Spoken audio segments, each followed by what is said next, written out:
Shëndetësia mbi të gjitha. Kur çdo njeri ka probleme shëndetësore i harron rrethana tjera. Dhe gjëja e parë që bëjmë i drejtohemi doktorit, qoftë në spital, shtëpi të shëndetit, madje edhe nëpër ambulantat për të kërkuar ndihmë mjekësore. Por përveç gjendjes së rënduar shëndetësore, pacientët duhet të kenë edhe një vigjilencë ndaj xhepave të tyre. Kjo për arsye se shpesh herë janë bë preje vjedhjeve nëpër spitale. Ky fenomen së fundmi po përsëritet shpesh herë në Gosivar. Pas disa denoncimeve të shumta, ekipi ynë vizitoi spitalin në këtij qyteti. Në këto hapësira spitalore trajtohen rreth 100 pacientë në ditë për shërbime ambulantore, kurse ka pa aq shtretër për pacientët e hospitalizuar. Në gjithë këtë amulli, dikush përfiton në mënyrë të pandershme dhe të jashtëligjshme. Vjedhje.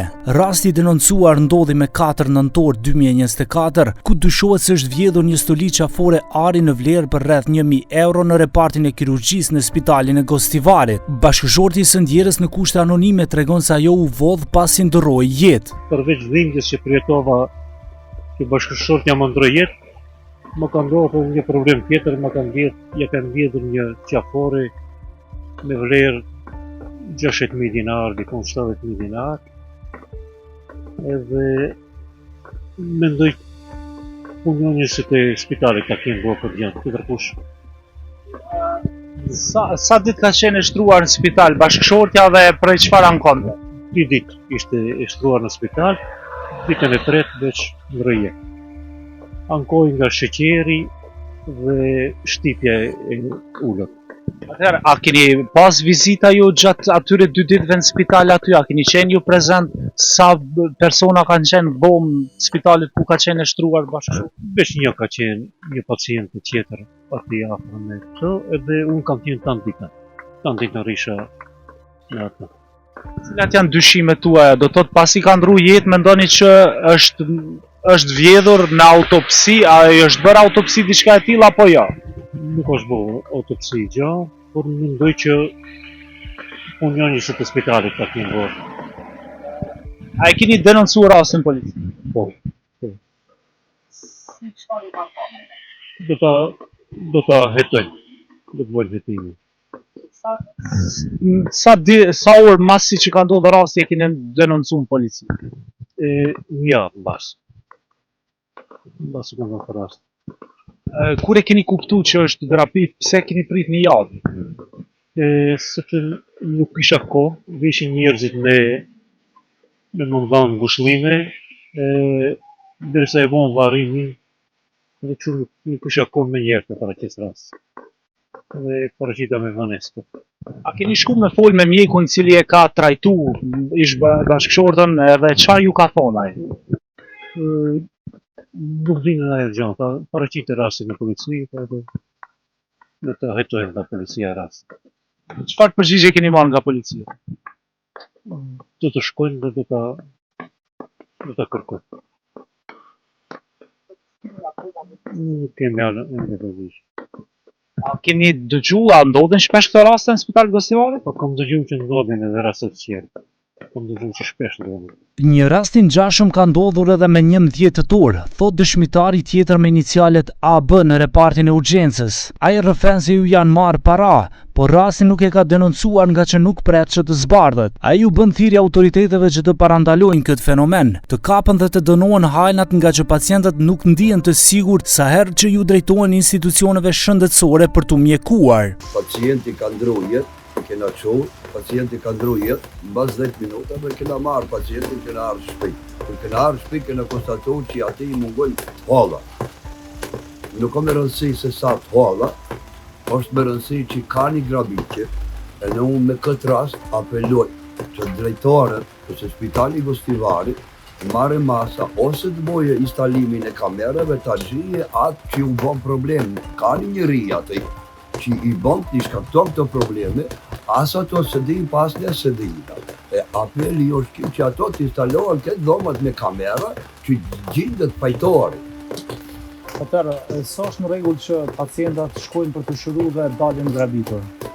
Kjo nuk është në rregull, se ne i çojmë pacientët të shërojnë, ne mbasi humbi pacientin, humbi me në disa pasuri tjera që i ka pacienti me vetë. Ju a keni denoncuar rastin në polici? Jo, se kam dënuar rastin në polici, se kena pas ato kena hu pacientin, kjo në bështash jashtë rasti i këti bashkëtari këti, e në të ndimoj që është në vërtet që ka një vjedhe, nuk është tash, po ki trend vazhdo për ma para, në vitin 2009, që ato të marrën disa masa që mos përsëritën tarë. Që na të jena të sigur kër t'i qojnë pacientat, mos marrën e pacientat me urgjencë i qojnë, a ne do të marrën pacientat të vahekim pasurinë e vetë që ka kanë me vetë që nuk mirën e me atë kallë. Drejtori i spitalit të Gostivarit Argjend Muqa nuk gjeti kohë të na flet para kamerës, por përmes telefonit na tha se ka 4 muaj që ka marrë këtë pozitë. Madje në pritje të tij, na erdhi një patrull policore e cila ishte thirrur gjoja ekipi ynë po shkakton probleme. Në fakt, bisedën që kishim me zyrtarin në uniform ishte që sa shpejt vinë për gazetarët dhe jo aq shpejt për hajnat. Në spitalin e përgjithshëm të Gostivarit ka pasur denoncime më shumë se një për vjedhje ku dyshohet se ju mungojnë pacientave të cilët gjatë trajtimeve dhe hospitalizimeve të tyre nuk i kanë pasur sendet, por që është me tragjikja edhe personat të cilët kanë dëruar jetë më të marrë të kufomave familjare të ankohen se nuk i kanë pasur sendet me vlerë për të cilat kanë ndodhur që me urgjencë i kanë sjellur në spital. Ekipi ynë vëzhgoi nga afër një rast urgjent, që një pacient i ofrohet ndihmë nga stafi mjekësor. Për të parë se sa të fokusuar janë ata në shpëtimin e jetës, askush nuk mund të piketojë një dorë të dyshimt që ka mendje të merr diçka me vlerë nga pacienti në atë gjendje të rënduar shëndetësore. Nga Mandelbardhët thonë se vetë familjarët gjatë shtrimit në spital të pacientëve mos u lënë gjëra me vlerë atyre, sepse është e pamundur të kontrollohen të gjitha hyrje-daljet, ndonë se ka kamera të sigurisë. Dron jetë dhe pastaj nga familjarët pretendohet se një qafare i ka munguar, e cila është evidentuar në polici, është thirrur policia dhe tani më atë rast merret policia dhe ata merren edhe me familjarët. Gjithashtu nga policia kanë ardhur, kanë pa kamerat e sigurisë, nuk kanë kush ka hyrë, kush ka dalë, që nga fillimi i pranimit të pacientës derisa është marrë trupi i të njerëz nga spitali Gostivar.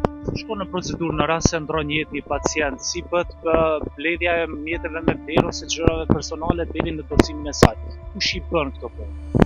Përgjithësi pranë edhe me familjarin ka pas familjarin brendshëm, nga momenti që sjell në spital deri në momentin që e kanë marrë nga spitali brenda dhomës, domethënë ka pas edhe familjar. Patjetër, në apeli gjithmonë se të gjithë jemi njerëz pikëfare, domethënë gjithë me Mandelbardhit, po edhe ju domethënë duhet të jemi njerëz, por pastaj kemi profesionin mjek, motor apo të gjithë tjerë që punojnë në spital. Domethënë apeli jon domethënë të paktën atje ku jepet jeta ose mbahet jeta, si themi, mos ndodhin gjëra të tilla. Por problemi është se në rastet emergjente askush nuk e parashikon se do të ndodhë një fatkeqësi, qoftë në komunikacion apo në raste tjera, dhe si rrjedhoj do të kërkoni ndihmë në repartin e urgjencës.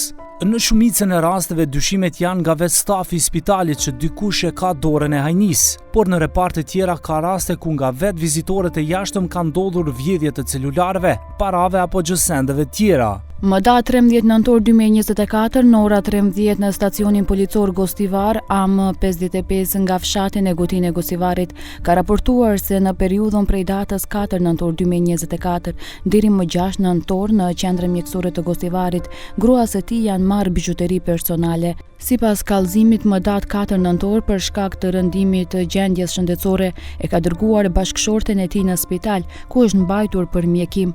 Ajo ka ndruar jetë më 6 nëntor në spital, pas së cilës me automjet të shërbimit mërtor e ka marrë trupin për varrim dhe e ka dërguar në shtëpi, ku ka vërejtur se i mungonin bijuterit personale të cilën e ka patur në qafë. Jo zyrtarisht Inside 21 mëson se policia nuk i merr me prioritet këto raste nga që vlera monetare është simbolike dhe në shumicën e rasteve nuk ja vlen bara qeran të ngritet hetim apo procedurë gjyqësore. Por këto vogëlsira për autoritetet janë shumë për qytetarët që por jepen nga xhepat. Nga sektori për punë të brendshme në Gostivar thonë se rasti është denoncuar në polici për një vjedhje në spitalin e Gostivarit. Zyrtarët policor kanë dalë në vend ngjarje, kanë bërë gjitha ekzaminimet e nevojshme dhe thonë se rasti po procedohet, por akoma autorët nuk janë gjetur. Ndonë se këto vjedhje cilësohen të rënda. Sipas kodit penal, gjobat janë të rënda në vlerë monetare, por edhe në burgosje, duke përfshirë rrethana të rënduese të vendit të vjedhjes dhe përsëritjes së veprës. Sipas nenit të 235, paragrafi 1, kushdo që ja merr tjetrit sendin e luajtshëm me qëllim të përvetësimit të kundërligjshëm, dënohet me gjobë ose me burgim deri në 3 vjet. Sipas Nenje 236 paragrafi 6, duke shfrytzuar dobësinë ose fatkeqësinë e tjetrit, kryesi dënohet me burgim prej 1 deri në 5 vjet. Sipas Ministrisë së Punëve të Brendshme, në nivel vendi janë të raportuara qindra raste të tilla të vjedhjeve dhe gjësendeve personale të pacientëve nëpër institucionet shëndetësore publike. Disa janë zbardhur, por shumica janë akoma të pasbuluara se kush ka kryer këto vepra penale. Ndë rastet më të theksuara janë edhe në qytete tjera nëpër spitalet regionale, por në listë kryeson qendra klinike universitare Nën Tereza në Shkup, ku pacientët nga i gjithë vendi kurohen në kryeqytet.